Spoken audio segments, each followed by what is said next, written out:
5월 7일이죠. 국토교통부에서 3기 신도시를 발표했습니다. 그 내용에 대해서 한번 알아보도록 하겠습니다.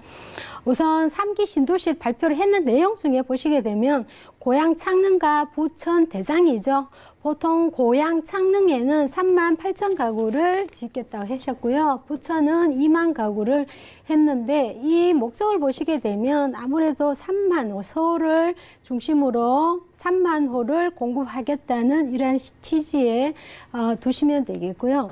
3기 신도시의 목적을 보시면 수도권을 중심으로 해서 보시면 잘 보이지는 않는데요. 여기 지금 서울시 지도입니다.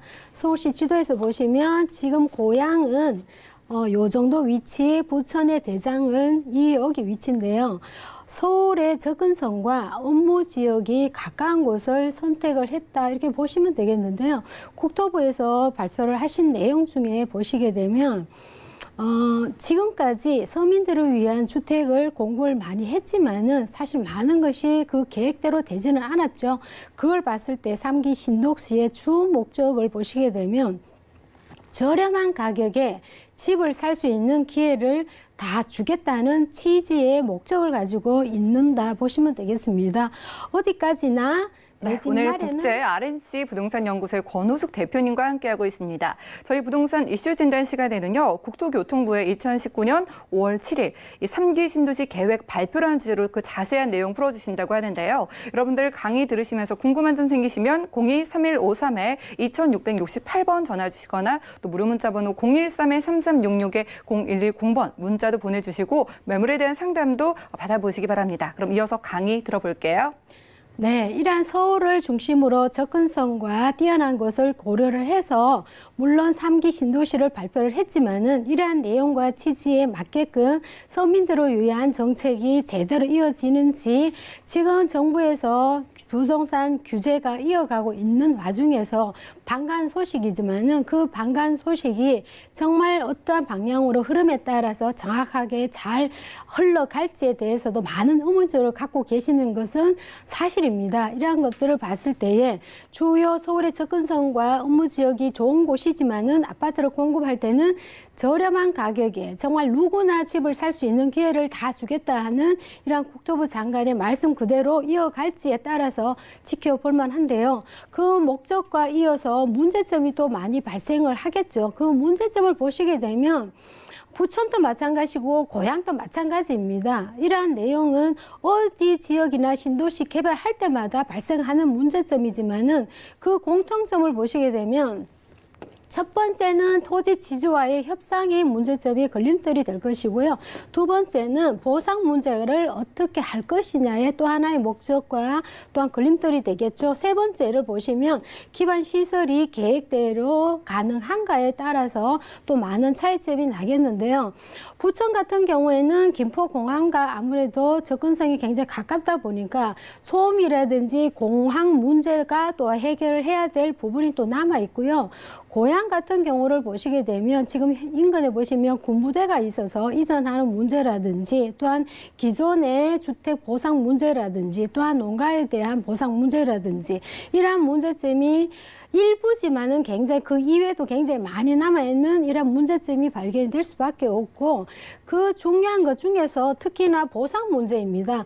보상 문제는 지금 현 정권 이전의 정권보다 지금 현재 정권이 보상 문제가 역대 최고 22조라는 것이 기록을 하게 됩니다. 이러한 갱신된 기록에 22조라는 게 아직까지 보상 문제가 남아있기 때문에 역대 최고의 갱신을 할 것이다. 이렇게 보시면 되겠고요. 특히 이제 기반시설인데요.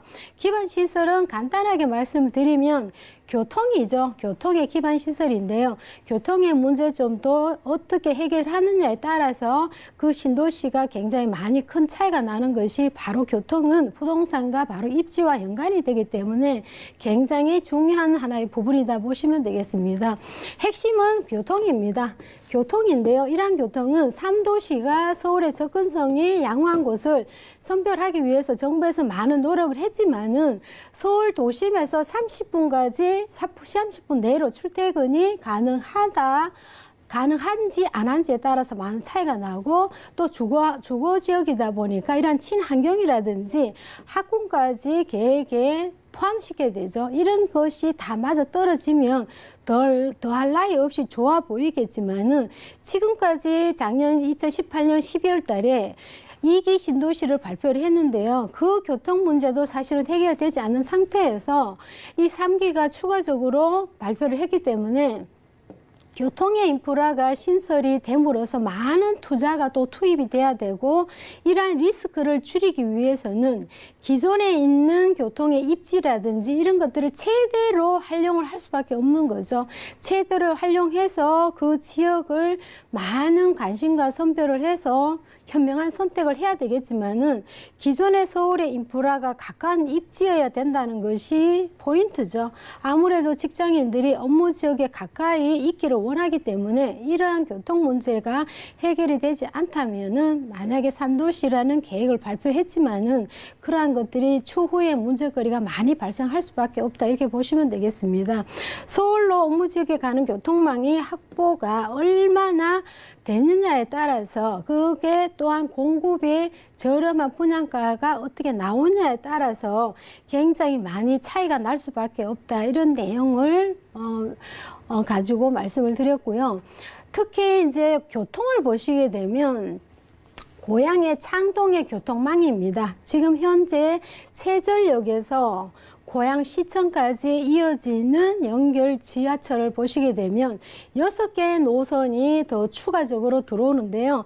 경의중앙선과 GTX A 노선, 대곡선과 수서, 고양선 비롯해서 3호선까지 6개 노선이 추가가 되고 여기에서 GTX까지 연결되는 7개 노선이 들어올 예정이기 때문에 이러한 고양선을 발표를 했고 계획은 다 발표했지만은 실상에 이런 계획대로 다 추진이 돼야지만이 성공했는 신도시 교통 개발이라고 볼 수 있는데요. 만약에 아파트가 입주하기 전에 개통이 돼야지만이 교통의 대란이 일어나지 않지만은 그 이후가 되어버린다면 교통의 대란을 인해서 굉장히 어려운 문제가 대두가 되기 때문에 교통의 심각성이 굉장히 힘든 지역이면 부동산은 가격과 굉장히 많이 밀접한 관계가 있다 보니까 가격이 많이 감소가 되는 이러한 경향이 나타나기 때문에 주의 있게 살펴볼 문제다 이렇게 보시면 되겠습니다. 다음에는 부천인데요. 부천 같은 경우를 보시게 되면 지금 현재 계양 테크노밸리라든지 마곡지구가 굉장히 인접 지역에 있어서 요 사이에 부천 대장이 신도시가 끼어 있어서 직주 근접성의 역할을 굉장히 잘할 수 있는 이러한 유형태로 보이고요. 지금 요 하단에 보시게 되면 지도에서는 안 보이는데요. 오정 산업단지가 완전히 하단에 있기 때문에 이러한 산업단지에서 오전대로를 따라서 마곡지구까지 가시면 한 5분에서 10분 거리 굉장히 가까운 거리에 있기 때문에 이 산업단지가 두 곳이 있음으로써 직주 근접성과 업무지역에 있는 주거 형태로서는 굉장히 적합한 지역이라고 보시는데 이 또한 역시 마찬가지로 지금 현재의 도로 교통망이 보시게 되면 서울의 인근에 있지만은 교통이 극히 좋은 현상은 아니죠. 지금 현재 그런데요. 지금 김포공항까지 박촌역에서 김포공항까지 운행하는 수포 간선 급행버스가 신설될 예정이고요. 7호선이 연장이 되고 종합운동장까지 이어지는 GTX B 노선이 추가가 되기 때문에 이렇게 된다 그러면 공항철도가 5호선, 7호선, 9호선이 함께 이어지기 때문에 교통에 대한 대란은 약간은 감수가 될 예정이지만 이 또한 마찬가지로 주거단지 입주 전까지의 모든 기반 시설은 완료가 돼야지만이 큰 교통의 문제가 발생하지 않는다 이렇게 보시면 되겠습니다. 특히 이제 부동산은 도시개발이라든지 이렇게 계획이라든지 발표가 되고 되면 굉장히 투자 가치라든지 가격이 많이 상승하는 역할이 있는데요. 그런 역할은 부동산은 미래 가치가 제일 중요하죠. 사실은 이런 미래 가치를 보신다 그러면 수요자들은 집을 사실 때에 계속 오를지 내릴지 아무도 예상치를 못합니다. 이러한 것들이 예상치를 못하지만은 낮은 분양가에서 만약에 집을 살 수 있다 그러면 하나의 특혜 조건으로서 굉장히 많은 안심되는 이러한 부분도 있고 미래 가치가 출발하는 시점에서 저렴한 분양가는 굉장히 큰 혜택을 받는 거죠. 지금 현재는 고분양가에다가 대출 규제가 있기 때문에 굉장히 어려운 상황인데도 불구하고 낮은 분양가라면 미분양이 아마 많이 없어지는 이러한 추세로 가겠죠. 특히나 입지라든지 경쟁력이 있는 이러한 신도시 쪽에 만약 개발에 대해서 내가 선택받는 이러한 특혜적인 뭔지에 모르는 그냥 첫 번째 말씀이면 가격이 낮은 분양가를 선택을 받아서 내가 그 집에 10년을 거주할지 20년을 거주할지 그 이후로는 어떤 변화가 일어날지 부동산은 예측이 불가하는 것이 많이 있지만은 그래도 자살이 늘어날 수도 있고 줄어들 수도 있는 것은 가장 중요한 것은 신도시 개발을 보면 교통과 일자리 수요를 바탕으로 들어가야지만이 그 부수적인 것은 따라가게 돼 있다 보시면 되겠습니다.